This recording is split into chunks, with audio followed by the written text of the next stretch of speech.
राज्यात पुन्हा एकदा महायुतीचं सरकार येणार आहे। त्यासाठी प्रयत्नही चालू झालेत। आमदारकी मिळालेल्या काही नेत्यांना आता मंत्रिपदाचं स्वप्न पडायला सुरुवात झाली, पण अजूनही मुख्यमंत्रीपदाचा प्रश्न काही मिटलेला नाही।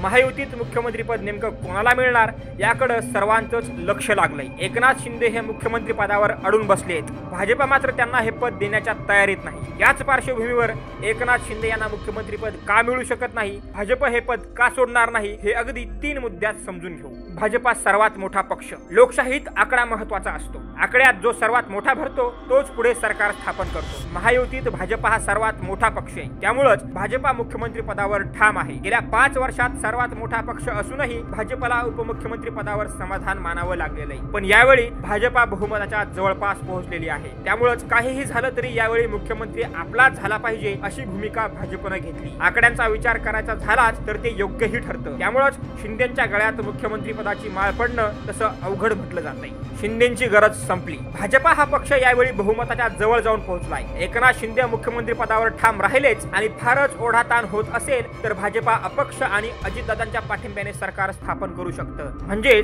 यावेळी भाजपला एकनाथ शिंदेंची फारशी गरज राहिलेली नाही। सरकार स्थापन करण्यासाठी भाजपा यावेळी काहीही करून बहुमताचा आकडा गाठू शकतं, त्यामुळेच शिंदे यांची तेवढी निकड नसल्यानं त्यांना मुख्यमंत्री पद मिळण्याची शक्यताही तेवढीच कमी आहे। फडणवीसांना वनवास संपवण्याची संधी, भाजपापेक्षा कमी आमदार असूनही एकनाथ शिंदे यांनी तब्बल 2.5 वर्ष मुख्यमंत्रीपद भोगलेलं आहे। याच काळात भाजपवर मात्र मुख्यमंत्री पदाच्या बाबतीत सावत्र पुत्राप्रमाणे अन्याय झालेला आहे। देवेंद्र फडणवीस हे भाजपचे सर्वोच्च नेते आहेत, राज्याचा कारभार सांभाळण्याची त्यांच्यात क्षमता आहे, पण असं असूनही गेल्या 2.5 वर्षात त्यांना उपमुख्यमंत्री पदावर समाधान मानावं लागलेलं आहे। विशेष म्हणजे इच्छा नसतानाही त्यांना या पदावर राहावं लागलंय। आता मात्र थेट मुख्यमंत्री होण्याची चालून आलेली संधी आहे, ही संधी फडणवीस सोडणार नाहीत। पुन्हा एकदा राज्याचा कारभारी होऊन ते एका प्रकारचा आपला वनवास संपवू शकतात, त्यामुळेच शिंदे यांना मुख्यमंत्रीपद मिळण्याची शक्यता कमीच आहे। पण हे राजकारण आहे, राजकारणात कधीही काहीही होऊ शकतं। राजकारणात 2+2=4 कधीच नसतात, त्यामुळेच मुख्यमंत्री नेमका कोण होणार हे पाहणं महत्त्वाचं ठरणार आहे।